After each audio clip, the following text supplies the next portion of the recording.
this is the Learn Cantonese Fast channel again. So today I'm going to talk about some more advanced topics on Cantonese tones. Alright, so this is one of the most important lessons that, especially for those of you who are so-called advanced Cantonese learners, because I'm telling you that most of the things that you have learned so far can be considered as either wrong or misleading, especially when you learn the tones. Okay, so what do I mean by wrong or misleading?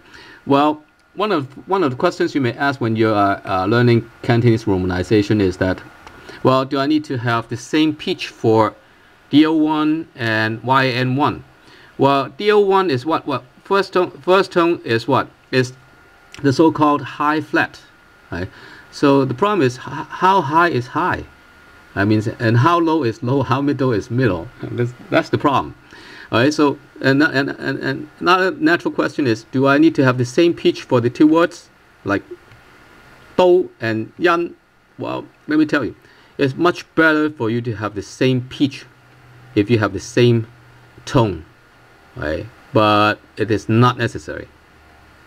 It's not necessary, but it's much better, especially when you are first learning Cantonese. Okay, so when we encounter one and one, do and yan, they have the same pitch, but it's not necessary.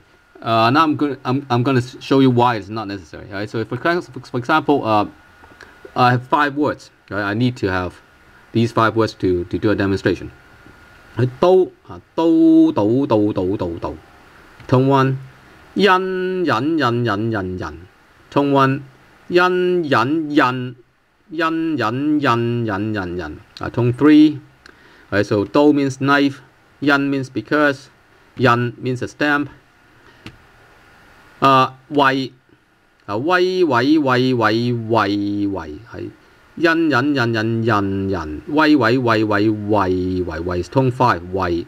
Lei, lei, lei, lei.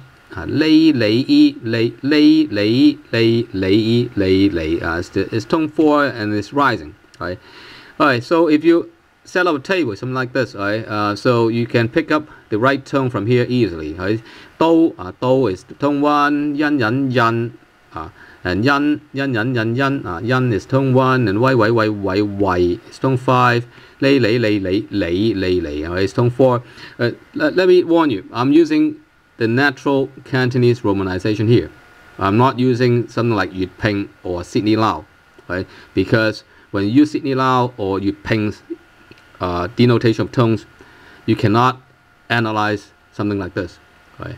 So you have to use my natural Cantonese romanization. Otherwise, you cannot analyze. And the reason is because my tone 1 has a higher pitch than tone 2, which has a higher pitch than tone 3, and so on and so forth. So the pitch ranking is right only when you use my romanization method. Okay. Anyway, so let me give you 2 notes. So A is the tenor A, right? And G is just the G key. So A is just la, okay? La, and then G is so, la, so, la, so, la, so. So if I want to sing it using the lyrics do and yan, what do I get? Do yan, do yan, do yan. Well, you get the first word being do. Actually, it's not necessarily do, because any 3 or 5 or 6 tones words can be do. Okay, so this is relative, not absolute. In other words, I do not have an absolute pitch for tone 1, right? But I can set it to be 1. Okay, so if I set la to be 1, I will have do yan. Well, but the second word yan, okay, do yan, yan, yan, yan, yan, yan, yan, yan, yan, yan, yan.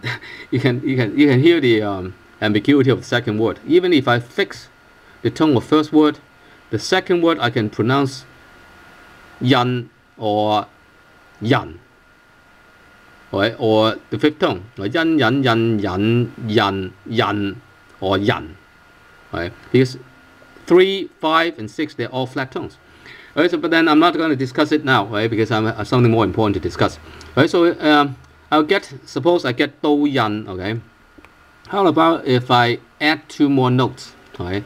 So same la, so, mi, fa, la, so, mi, fa. Alright, so if I sing it using D-O-Y-N-W-A-I and then L-E-I, what do I get? 都因為你，都因為你。Well, you get 因為, okay? So G-E, if I sing it yen, Y, I have what? 因為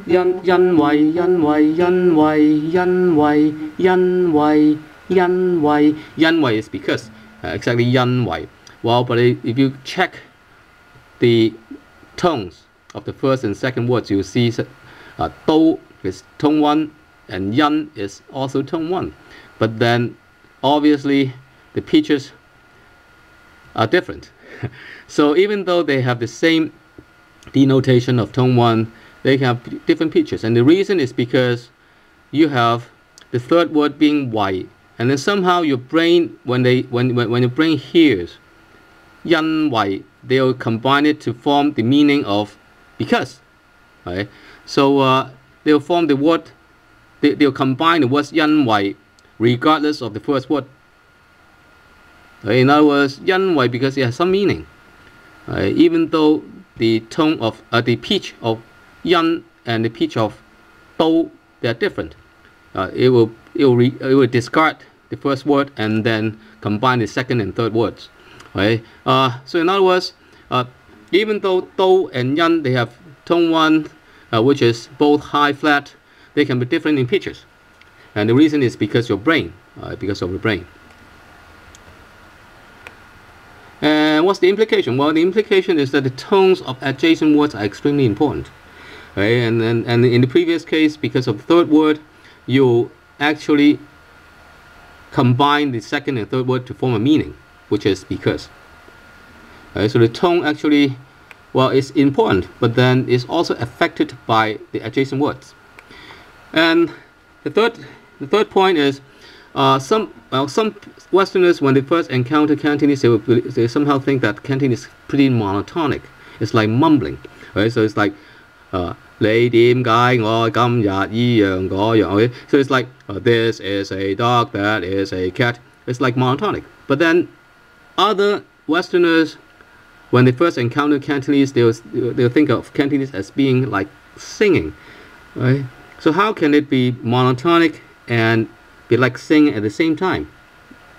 Well, the reason is very simple, because you need to maintain a certain range of tones when you speak it. Right? That's why it's monotonic. It cannot exceed a certain range. It's not like English. In English, you can exaggerate by changing the tones. Like, oh, help me, help me. Right? In Cantonese, you cannot raise the tone. Right? So in other words, you cannot raise the tone of a particular word within a sentence. That's why it's monotonic. But then within the certain range of tones, you have to change the tones for each and every word, right? Because each word has a different tone. Right? You have 6 tones for Cantonese, so you have to utilize the 6 tones within a sentence. So it's like singing, but then it's also monotonic at the same time. Right? So, but then how do you express your feeling? For example, if you want to express your frustration, well, when you, especially when you go to a Chinese restaurant, you see people, or you actually hear people talking very loudly. And the reason why they talk loudly is not because they are rude. What most of us are not very rude, but then some of them are actually very rude. But then that's not the point. The point is, if you want to express your frustration, the only way, well, one of the several ways is to raise your voice, right?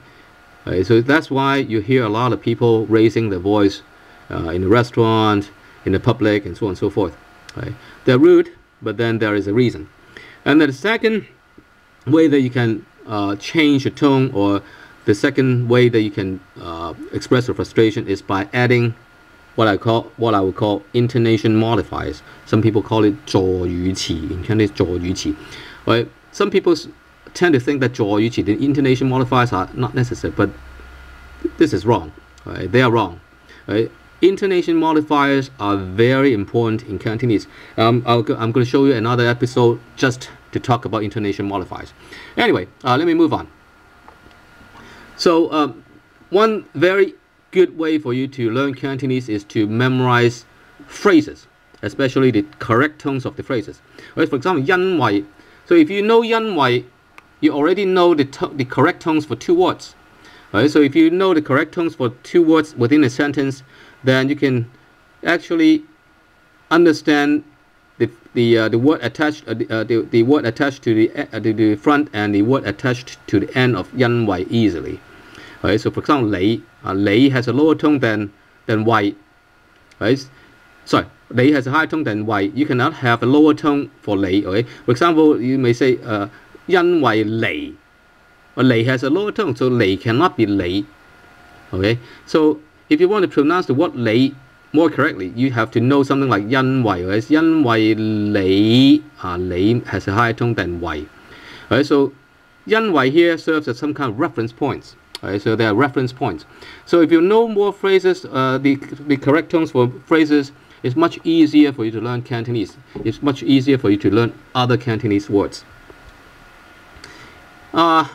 So finally, how do you learn new Cantonese words? Well, you learn new Cantonese words by comparing them to existing phrases that you know. Okay, so for example, you know 因為 and you encounter a new word that is attached to 因為, then you can compare the tone of that word to the existing phrase that you know. This will make you this will make it much easier for you to learn new Cantonese words. And the reason is because we really do not have an absolute tone for each Cantonese words. Everything is relative. So if you know that everything is relative, you try to compare new things with existing things, and that will hopefully improve your Cantonese. In any case, I'm running out of time, so please visit my website, freehongkong.net. I'll see you later. Bye.